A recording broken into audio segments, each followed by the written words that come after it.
Hello there, my wonderful friends. This is Deloy's Delights. My name is Carissa, and I have been preparing delicious, decadent recipes for you over and over and over again. I'm having so much fun doing it. I hope you're enjoying it and that you are sharing with your friends. Today, we are using quinoa. Some people call it quinoa, but we are using that ancient grain that comes out of originally South America to replace rice. So this is a meal that I kind of grew up with, well not a meal, but a dish that I grew up with that sometimes could be a whole meal when you put it together. So I'm going to show you how to do it, replacing rice and using quinoa instead. It's going to be fun, it's pretty simple, it's very nutritious and very good for you. Come on in, let's do it.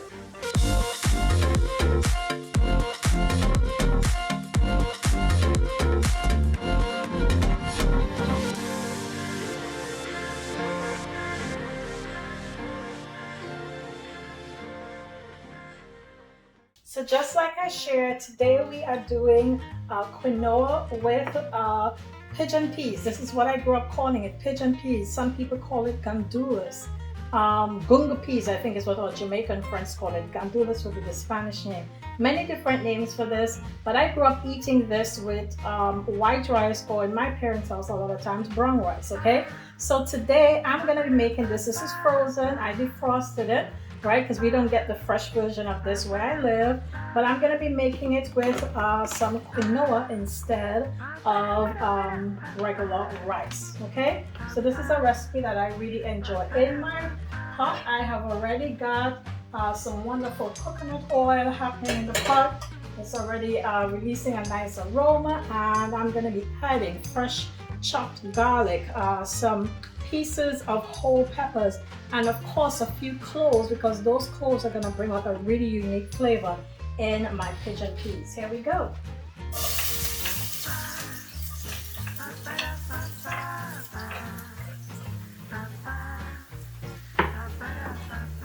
So we just want these to get lightly brown in here. That's the garlic, getting lightly brown, mixing in with the flavor of the cloves and the peppers. All right, and to that I'm going to be adding fresh green seasoning. Fresh green seasoning is something that I grew up with.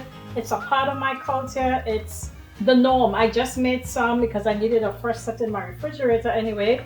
And as you can see, it's like very, I like mine kind of chunky, okay?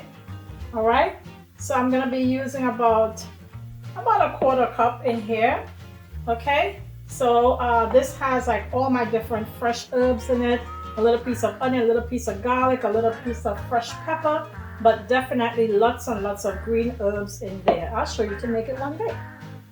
All right guys, so the next big step here is to make sure to add my pigeon peas. So I'm about to do that right now. You always want to have your cover ready to go. So I'm going to throw it right in. And on goes my cover. I'm just going to wait for that sizzling to slow down just a bit. And the next thing I'll be adding in is my fresh green seasoning.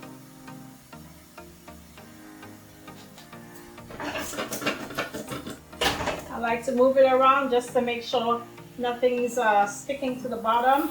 And I add any little bits of peas left in here, and of course my fresh seasoning.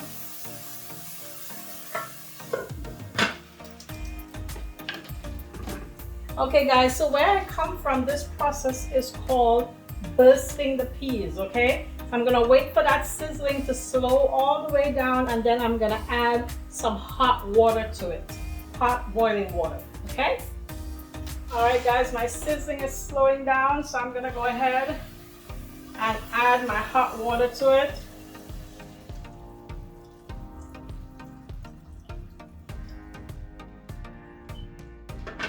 All right, so this is going to be cooking for probably the next 25 to 30 minutes.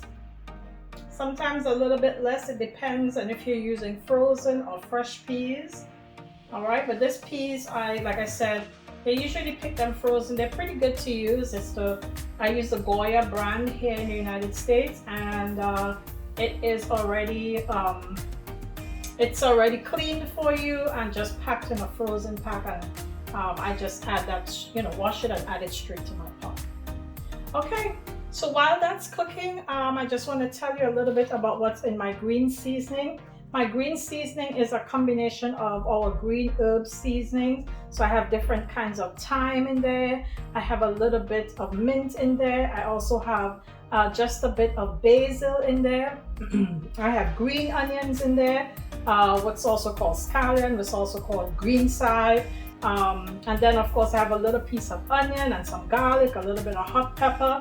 All right, I put a little bit of lime juice. You have to put some kind of acidity to cure it, or you can put apple cider vinegar, or some people use regular vinegar. All right, so this is something we make and use. We keep it in the refrigerator. You can make it as thin or as thick as you would like. I like mine pretty juggy, so I don't make it into a smooth paste. Sometimes I do, it depends on what I'm making, but I like to see those little green pieces in there. Okay guys, we have to wait for this, and so I'll be back with you. Okay my friends, I believe it's been enough time and our peas should be nice and ready. So our water has pretty much dried out. There's just a little bit left inside of there. And as you can see, we are having some nice easy push. See that? That's what we're looking for. And that tells us that our peas has actually gone through a good part of the cooking process. It is easy to break open. If you can't do this with your finger, I'm accustomed doing it. But if you can't do it with your finger, you're more than welcome to use the spoon, the back of your spoon up against the side of your pot, and just press it in. And see how they're mashing away? I hope you can see that. They're just kind of getting smashed very, very easy. So our pigeon peas is ready. It's very nicely seasoned, but we're gonna go ahead and add the rest of our seasonings right now. So to this, I'm gonna be adding about 2 cups of quinoa. If you struggle with the flavor of quinoa, please make sure to take the time to wash the quinoa before. I don't struggle with the flavor. I love it just as it is, so I just go ahead and dump it on in.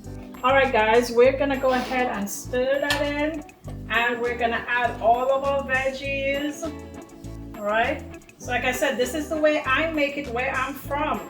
You can adapt this recipe to whatever, you know, maybe your culture does some form of peas and rice and peas. It depends on, you know, which island you're talking to the person from. That you're gonna get an answer to that, and everybody's gonna think their way is the right way. All right, so or if maybe you don't come from a culture that uses this kind of recipe, but definitely please try it. Okay, so into that guys, we're adding in our chopped carrots, chopped celery, both the stalk and the leaves, and I also have here some red onion. Oh, this is gonna be so good.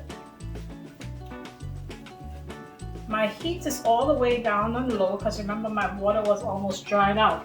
But I want to season my pot all the way through, and then I'm going to add liquid back so that my quinoa can complete the cook and my peas can complete the cooking process, okay? So I'm getting in my salt in there.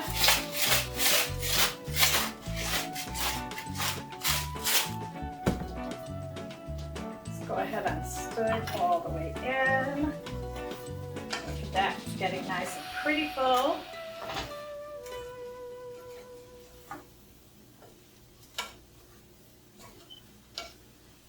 All right, my water is pretty much gone, so it's time to go ahead and add my liquid in. And my liquid of choice is coconut milk. That's the way I was raised to make this, so I'm going to be adding some coconut milk right in there. So guys, here's my coconut milk. I already have in here 2 cups of quinoa, okay? So I want to add to my 2 cups of quinoa about 3.5 cups of milk. Here we go.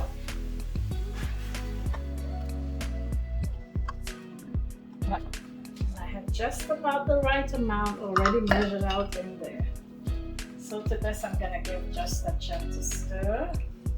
Okay guys, I usually have a pretty good flavor profile in it because I've made this a million times, but this is the time when you want to taste it just to make sure you have the right flavors happening. Once your coconut milk tastes good, the flavor of it tastes good, your peas and your quinoa is going to cook in that and they're going to absorb those flavors. All right, so I'm going to go ahead and cover my pot and I'm going to let that cook away. It's going to be good. All right guys, as you can see, we have, the pot is almost done. We have dried out, the majority of the liquid is gone. It's still a little bit moist, but that's okay because we're gonna just let it sit and let all of that liquid kind of dry all the way out. I wanted you to see how you would know when your quinoa is cooked. All right, if you can see under that little seedling, looks like a little seedling, right? It just kind of pops right out of the seed. See, there's one right there. It pops right out of the seed. They don't always detach, but they definitely come right out. And that tells you that your quinoa is cooked all the way through. I just wanted you to see that. I hope that's okay. Okay, my lovely friends, it's done. Our quinoa is done. Yes, yes, yes. Our pigeon peas and rice and pigeon peas, however you want to call it. This is quinoa and pigeon peas for you. Right, we have some lovely carrots and some celery in there, some red onions, and usually in my home country, they will do this in many different ways. Sometimes meat is added to this, but of course I am vegan, so I don't add meat.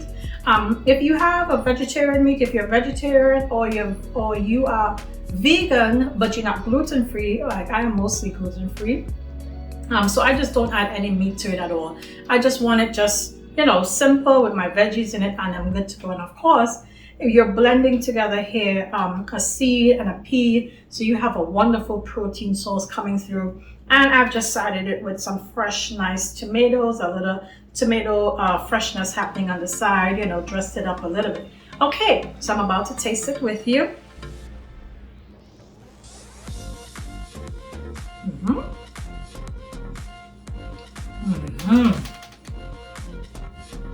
Still got that back home flavor. My seasoning is coming through. Yes, I love pigeon peas. Love, love, love pigeon peas. So my coconut milk flavor is right on target. Guys, home flavor for the win without all the extra calories of the white rice or the brown rice, because brown rice does carry a significantly higher caloric intake as compared to quinoa. Okay, this is some good stuff. You've got to try it. It's a great way to still have that dish on your plate that reminds you of home, in my case, or something different for you to try, but you have just significantly cut out your simple carbs and your starches and brought it down to really a small amount. Try it out. Let us know if you like it and what variations you might do with this recipe. Okay, take care of yourselves. Be a vessel of peace, guys. Please make sure to subscribe to our channel. Make sure to like our videos and share them with all of your friends and family. That's super important. We love you dearly and we can't wait to see you in the next video. Be a vessel of peace. Take care now. Bye-bye.